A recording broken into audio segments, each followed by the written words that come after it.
Bueno, compañeros, continuamos repasando la presentación de la reforma penal y su contenido. Ya vimos los principios relativos al inicio del procedimiento, también los que debemos observar durante el procedimiento, y ahora vamos a ver los principios probatorios. El primero de ellos es el principio de inmediación. Básicamente, nos señala que solamente lo que haya sido debatido en el juicio puede ser fundamento legítimo de la sentencia. ¿Qué quiere decir esto? Y es un poquito relacionado con esta coherencia que debe de haber entre acusación y sentencia. No solamente el juez debe basarse para dictar una resolución en lo que le haya señalado, no solo está constreñido a la acusación propiamente dicha, sino que además debe de sujetarse a lo actuado, en este caso, en audiencia. Lo que no sea ingresado al debate en audiencia no existe en el procedimiento. Esta puede ser una ventaja o desventaja según lo veamos, según nuestra postura, al momento de debatir en audiencia. ¿Por qué? Porque si se nos queda algo en la carpeta de investigación que no le hacemos saber al juez, por mucho que esté en la carpeta de investigación, por mucho que lo tengamos nosotros ahí, no puede ser usado como fundamento de una resolución, sino exclusivamente lo que haya sido presentado en audiencia. Llámese alegatos, llámense pruebas. Cualquier razonamiento que que pretendas hacer valer tiene que hacerse en la audiencia. Si no existe en la audiencia, no puede ser usado como fundamento para dictar una resolución. Evidentemente, tampoco podrá ser usado en el recurso como materia de agravio. Si no hiciste valer algo en su momento procesal oportuno durante la audiencia, no podrás hacerlo valer como agravio, salvo los casos de violaciones a derechos fundamentales, que eso sí, se pueden hacer uso en cualquier momento. Por otra parte, este principio de inmediación nos habla de que el juez que dicta la sentencia debe asistir a la práctica de las pruebas, es decir, debe de estar presente al momento de su desahogo para poder valorarlas en su contenido.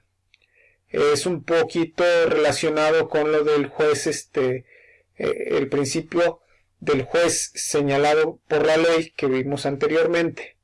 Es precisamente el juez quien debe de realizar la función de recibir y valorar las pruebas, en tanto que cualquier prueba que no haya sido recibida por parte del juez no podrá ser valorada, en este caso ya sea por el juez de enjuiciamiento o por el juez de control, tratándose de procedimientos abreviados. Sin embargo, existe una excepción a este principio de inmediación. ¿Cuál es esta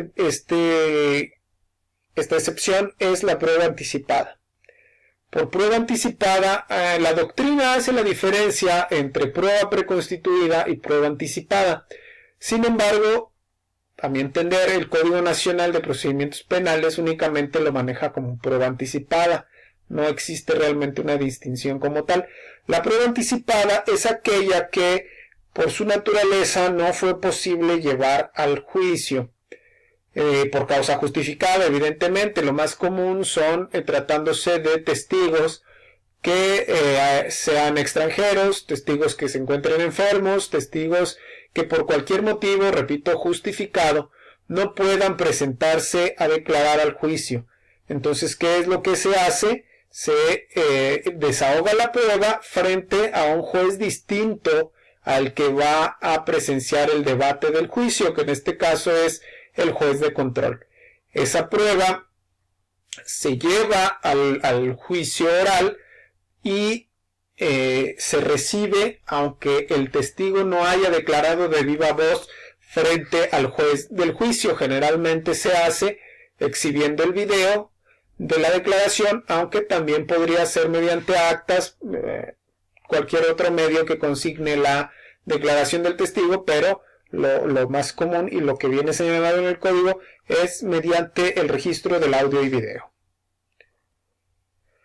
Ahora está el principio de libre valoración de la prueba. Este principio de libre valoración de la prueba está en contraparte o se contrapone al principio de prueba tasada que se encuentra vigente en el proceso inquisitivo.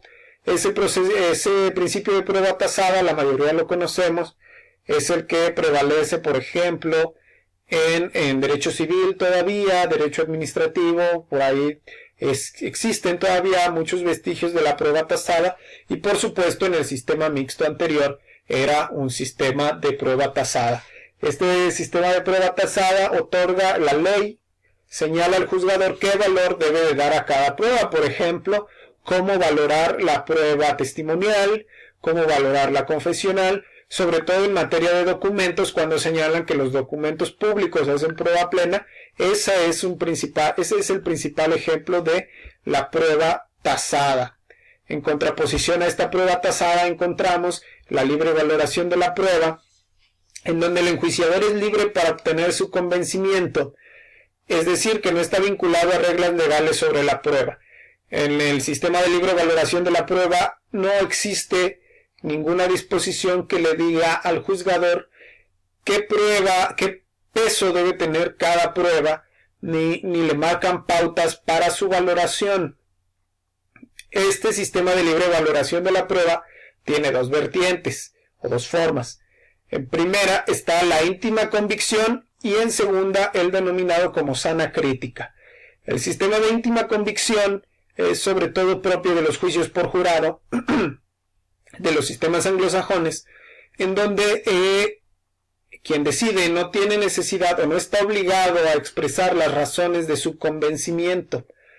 Es decir, en cuanto al, por ejemplo, en el jurado, en cuanto se le convenza al jurado de determinado veredicto, no es necesario que se exponga qué valor se le da a cada prueba, simplemente se convence de algo y es el veredicto que da.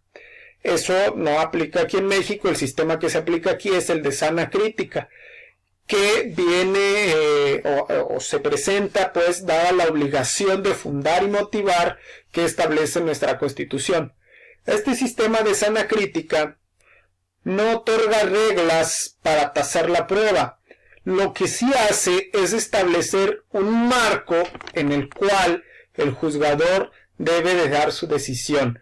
Es decir, la decisión del juzgador debe seguir ciertos principios, debe de quedar encerrado en cierto marco, que vamos a ver qué es lo que delimita ese marco de decisión del juzgador.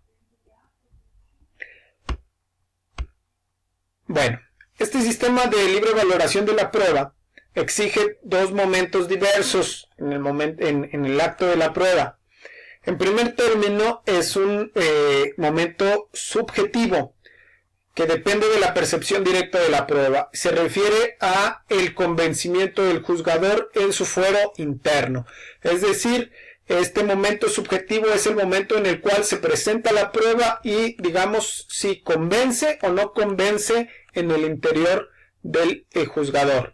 Si el juzgador le provoca ese convencimiento, es decir, si lo convencen los testigos, si lo convencen los documentos, si lo convencen las imágenes en su interior. Este momento subjetivo no está sujeto a control judicial, no está sujeto a revisión, porque no hay forma de saber qué fue en realidad lo que llevó a un juzgador a convencerse de algo, ¿verdad?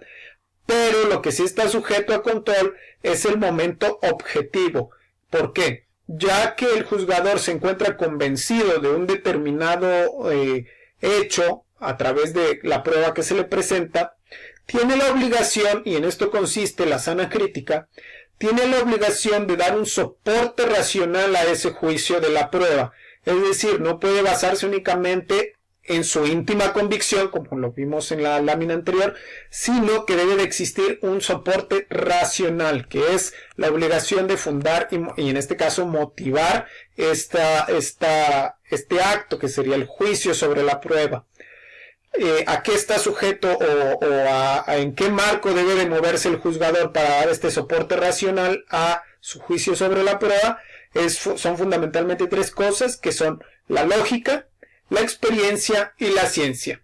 Es decir, la ley no te va a dar un parámetro para evaluar cada prueba, sin embargo, el juicio que haga el juez de cada uno de los elementos de convicción debe de estar sustentado en estas reglas de la lógica, en estas máximas de la experiencia y en el conocimiento científico. Si el juzgador contraviene alguno de estos tres parámetros lógicos o de contenido sobre la prueba, entonces podremos decir que su valoración fue realizada en contraposición a esta libre valoración de la prueba, aunque él en su fuero interno se encuentre convencido de tal o cual valor sobre la prueba. Bueno, para que no dure tanto el video, lo dejamos aquí, seguimos en próximos. Gracias.